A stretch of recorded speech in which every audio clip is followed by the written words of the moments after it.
So what are we talking about today? Ocellate black-headed pythons. G'day guys, Troy K here, and welcome to another episode of K Brothers Pythons.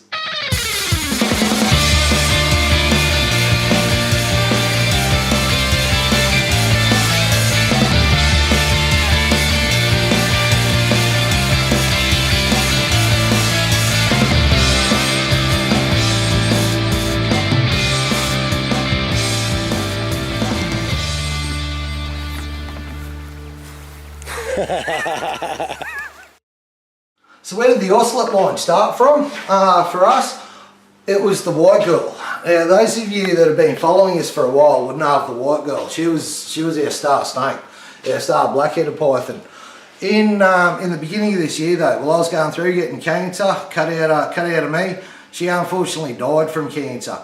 Sorry that we didn't make that public knowledge back then, but the last thing we wanted to talk about was our favourite snake dying of cancer while I was getting that shit cut out of me. But before she left this world of ours, she did leave some few goodies, one of which is the Ocelate line. So let's call the white girl generation 1.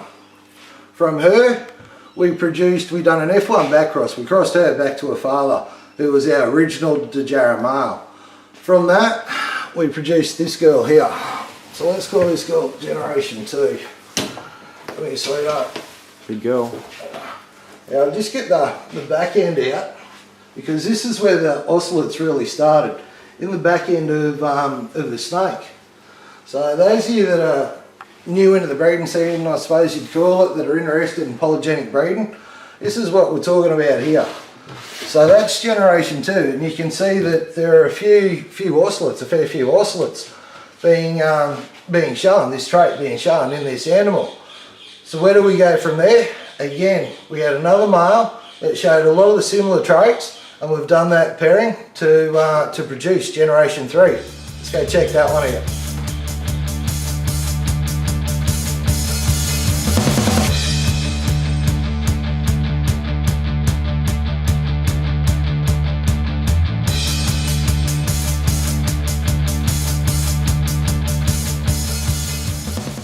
So this is generation 3.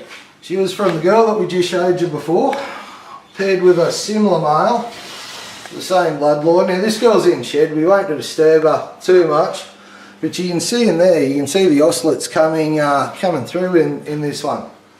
So she was produced back in 2013. Now we were hoping to produce from her last year, but we just didn't get the size on her, just couldn't get her up to weight, where this year we are hoping to breed her.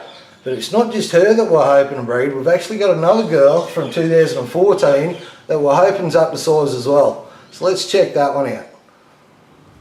So still sticking with generation 3 girl, because she was produced out of the generation 2 girl just a year after our other generation 3, and to a different father, to a different male. So she's still a gen 3 girl.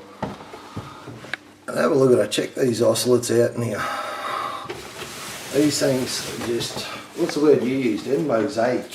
A mosaic, when you stand back and look at them, you appreciate it more because you can see more of them, yeah? We'll see if this girl will stretch out for us. Yeah, she's stunning. There she goes. So that's our Gen 3 girl, that's our 2 Gen 3 girls. Now, we've also got a couple of males this year. Same bloodline, exact same bloodline as this. So this year we're expecting some big things. We're expecting to bring the Ocellates from the halfway point further up the body. End goal being hopefully Gen 6, something like that. We've just got the full Ocelate black-headed python. Might not even take Gen 6 with the way these bloodlines are progressing. Let's see what happens.